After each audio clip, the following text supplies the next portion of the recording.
दयाराम जी ने अपने बेटे अजय का विवाह अपने रिश्तेदार की पुत्री सुनीता से तय किया था। दोनों परिवारों में जान पहचान होने के कारण किसी तरह की कोई चिंता नहीं थी। सुनीता की दादी पिछले एक डेढ़ साल से कह रही थी कि सुनीता को घर के कामों में रुचि लेने दो, ससुराल में जाएगी तो तकलीफ कम होगी। सुनीता खुद इस बात की समझती थी, इसलिए वह बड़ी लगन के साथ खाना बनाना, सिलाई करना, मेहंदी लगाना सीखने लगी। सगाई होने के बाद दादी का रोज रोज कहना उसकी माँ को पसंद नहीं था। वो कहने लगी कि हमारी बेटियां तो राज करेगी। राज, आप भी अभी भी तो जयराम जी और उनके परिवार को जानती हो। दादी हाँ कहते हुए कहती है कि बहू सीखने में क्या बुराई है, जरूरत पड़ने पर शर्मिंदा नहीं होना पड़ेगा। मगर उसकी माँ को यह बात कम जची थी, इसलिए सब कुछ सीखने के बाद भी वे सुनीता को नहीं के बराबर काम करने देती थी। उधर दयाराम जी के कोई लड़के नहीं थी, तो उनकी पत्नी शायद सोचती थी कि चार लोगों के लिए कितना काम होगा, इतना तो मैं अकेले कर लूंगी और जरूरत पड़ी तो काम वाली रख लेंगे, मगर बहू को बेटी की तरह रखूंगी, उससे काम नहीं करवाऊंगी। नियत तिथि को नियत मुहूर्त में अजय और सुनीता का विवाह संपन्न हुआ। बड़े हर्षोल्लास के साथ सास ने बहू का स्वागत किया। सप्ताह भर तो मेहमानों का जमावड़ा रहा, इसलिए नई बहू को सजने संवरने में से ही फुर्सत नहीं मिलती थी। मगर सबके चले जाने के बाद भी दयाराम जी की पत्नी ने बहू को अब कोई काम करने की अनुमति नहीं दी। सुनीता ने अजय से इस बारे में चर्चा की तो वो भी कुछ नहीं बोला। एक दिन दादी की तबीयत खराब होने पर उसका हाल चाल पूछने के लिए वो मायके गई। 3 दिन बाद अचानक अजय के नाम एक वकील का खत आया, जिसमें तलाक का नोटिस था। सब कुछ इस तरह से हुआ कि दोनों परिवारों में किसी को कुछ समझ नहीं आ रहा था। पूरे मोहल्ले में बात जंगल की आग की तरह फैल गई।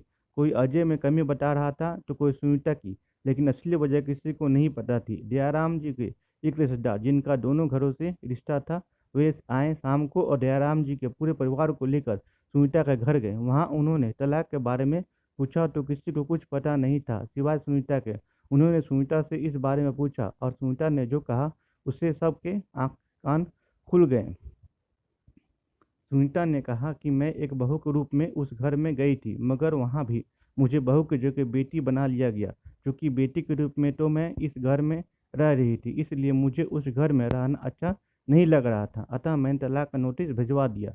यह बात किसी के गले नहीं उतर रही थी। ज़्यादा जोर देने पर सुनीता ने बताया कि विवाह और उसके बाद की जिंदगी को लेकर मेरे मन में बहुत उत्साह था। मैंने मेरी सहेलियों से काफ़ी कुछ सुन रखा था। जब मेरा विवाह हुआ और मैं अपने ससुराल गई तो मैंने जो देखा, पाया और महसूस किया वो सब मेरी जानकारी के विपरीत था। एक सप्ताह तक तो मैंने इंतजार किया, मगर उसके बाद भी मुझे किसी काम को हाथ लगाने की अनुमति नहीं मिली। तो मेरा मन विचलित होने लगा और मैंने सासू माँ से बात की तो उन्होंने यह कहते हुए कि थोड़ा सा ही तो काम है, ये तो मैं कर लूँगी, तू आराम कर, और काम करने की इजाज़त नहीं नहीं दी। फिर मैंने अजय से बात करने का प्रयास किया, लेकिन उसने भी बात को टाल दिया। तब मैंने दादी से बात की और उनसे मुझे यहाँ बुलाने की प्रार्थना की, तो दादी ने अपनी बीमारी का बहाना बनाकर मुझे यहाँ बुला लिया। यहाँ भी किसी ने मेरे मन की बात जानने की कोशिश नहीं की सिवाय दादी के।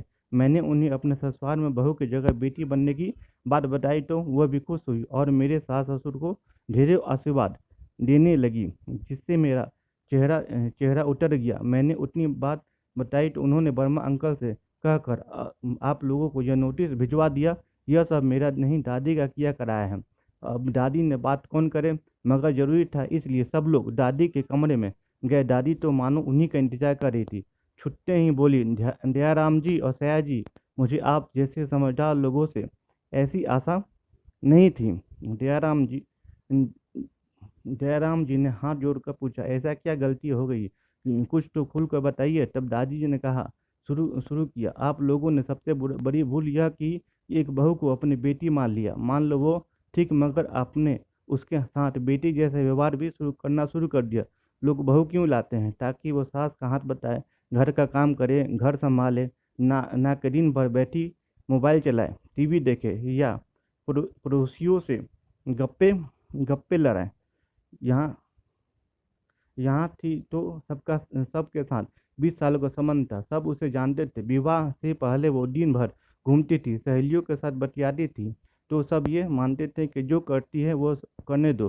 ससुराल में जाएगी तो अपने आप खूंटे से बंधी गायब हो जाएगी। आप सब समझ रहे हो ना? मेरी बात सुनीता की सास बोली। माँ जी, गलती तो हुई है मुझसे, अब आप ही बताइए इसको कैसे सुधारें। दादी ने कहा, आपको करना कुछ नहीं है, सिर्फ माँ से सासू माँ बनना है। अगर नहीं बन सकती तो एक महीना मुझे अपने घर ले चलो, मैं बता दूंगी सास कैसे होनी चाहिए। सभी के लिए के चेहरे पर मुस्कान दौड़ने लगी। दादी ने सुनीता से कहा, आज सबके लिए भोजन का प्रबंध तुम करोगी, हम सब बैठे रहेंगे। स्टोरी अच्छी लगी हो तो वीडियो को लाइक और शेयर करिएगा और चैनल को सब्सक्राइब करिएगा। Thank you.